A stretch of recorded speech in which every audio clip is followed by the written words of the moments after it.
If you can't get down, then get down.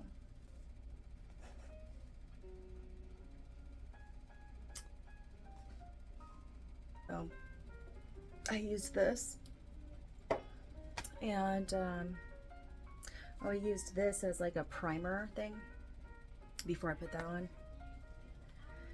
And usually I either put on mascara, like I'll put on a little bit, or I'll just put on lipstick. I mean, it's pretty simple. Just put on this stuff. It helps. It's the normal stuff I always wear. Just this, and this. Sometimes this, which is that, and maybe this for like a highlighter.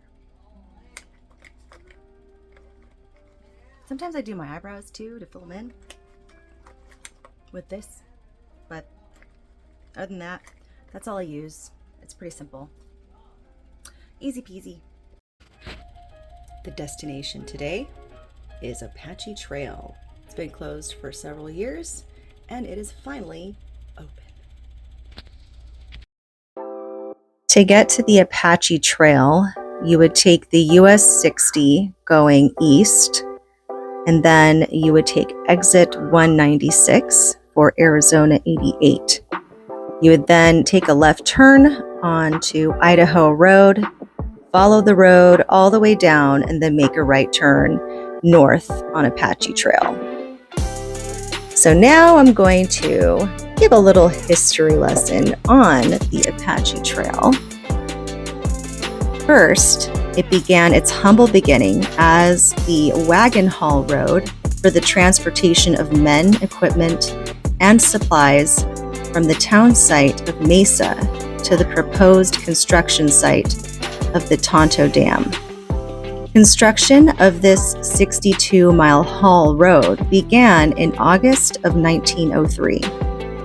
The announcement of the building of the Apache Trail and the Tonto Dam brought in approximately 1,500 Apache and 400 Pima Indian laborers seeking employment.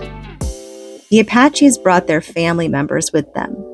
As they completed each section of the new roadway, they would construct their homes, wickiups, mile by mile.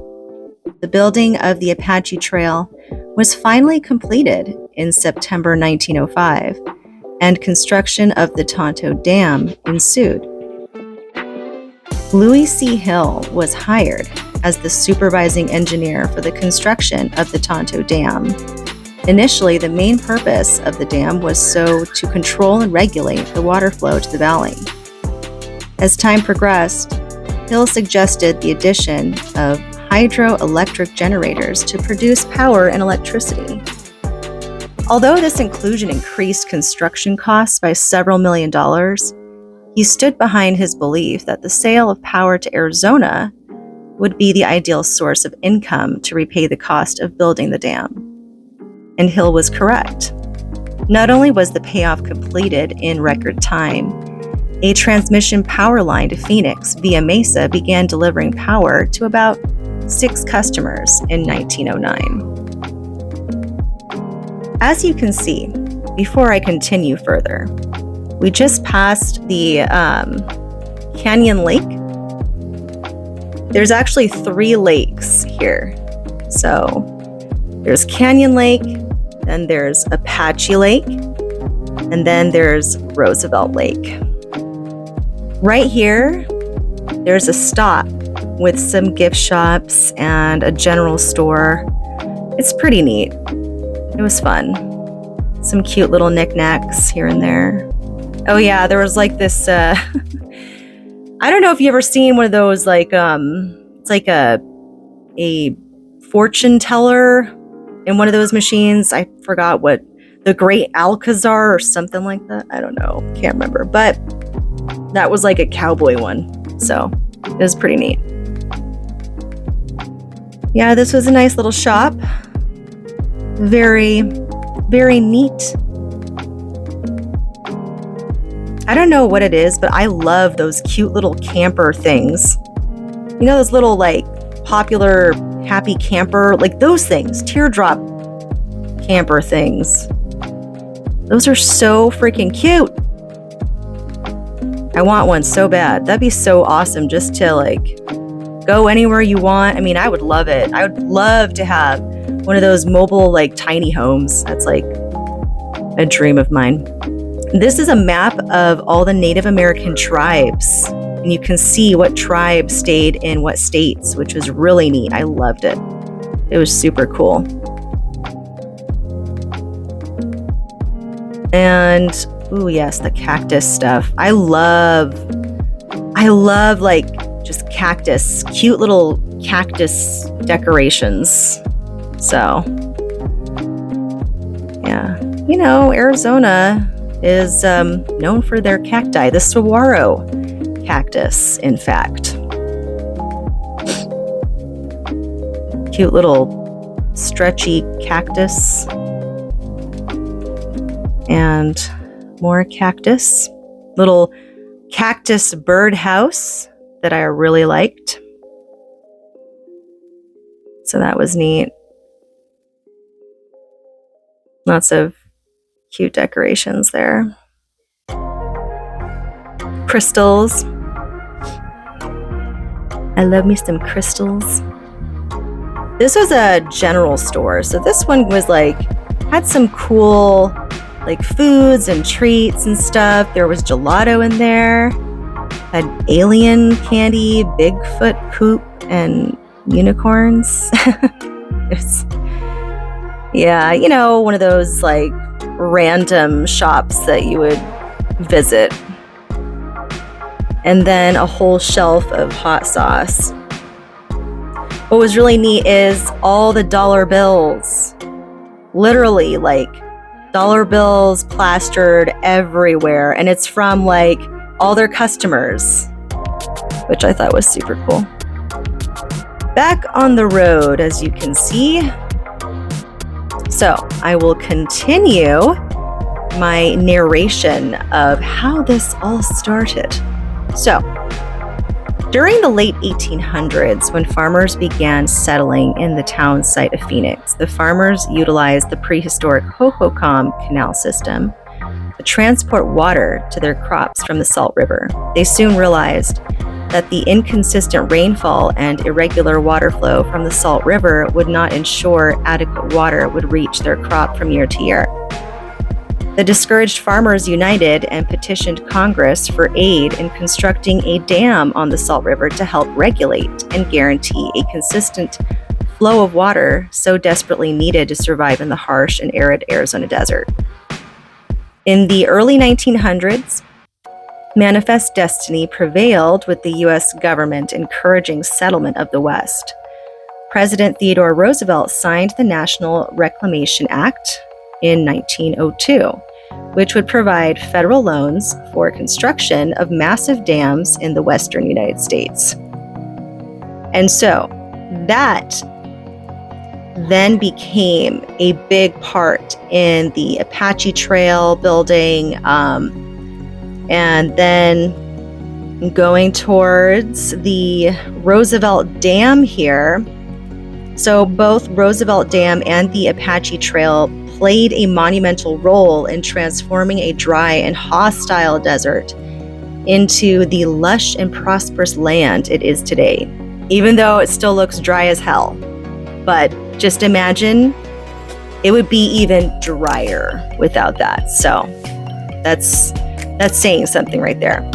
While Roosevelt Dam maintains its distinctive roles of supplying water and power to central Arizona, including where I live, the Apache Trail is deteriorating daily after being closed, following the flood damage caused in 2019 by Tropical Storm Lorena. If not repaired and reopened, the Apache Trail would vanish, as did our ancient Indian tribes, and we will forever lose that valuable part of our Arizona history. So thankfully, they've been able to reopen it. They're working on it. And yes, it's been like 5 years, and that's why I wanted to make this video. So, but it's all pretty cool, you know. It's interesting how it's such an important part of the whole system of the city. Without it, we would be devastated. A lot of things would go wrong. So,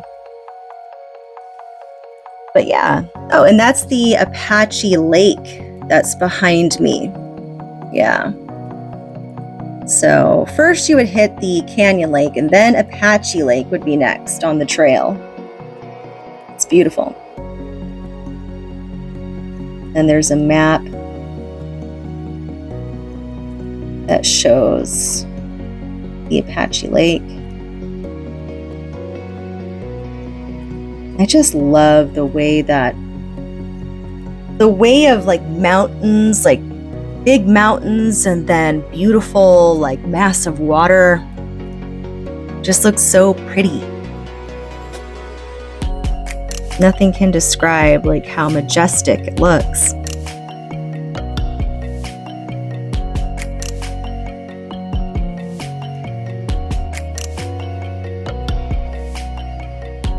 Yeah, there was like no clouds in the sky. Even though I'd prefer to have clouds, but yeah, you know, it's kind of a lot to ask for when you live in a desert.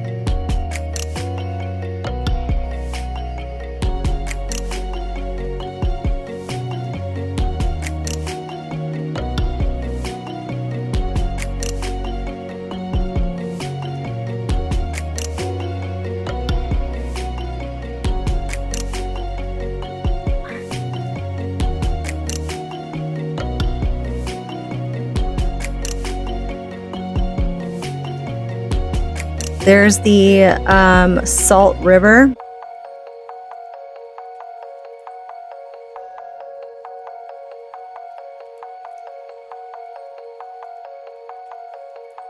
The Salt River is key to connecting all the lakes together. So we went through Canyon Lake and saw Apache Lake, and now we are slowly approaching Roosevelt Lake very soon here.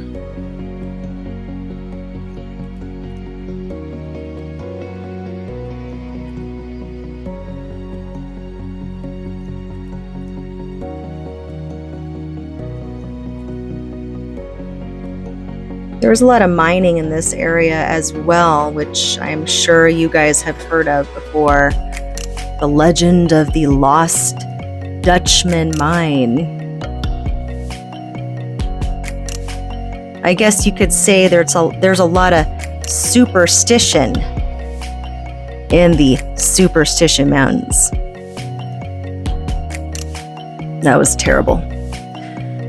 Anyways, so there is a town that's called Ghostfield Ghost Town.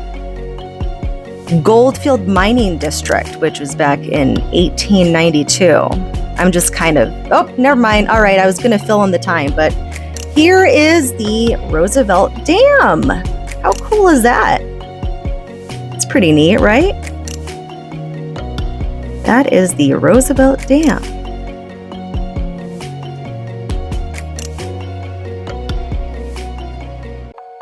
Not as big as the Hoover Dam, of course, but it's pretty majestic still, right?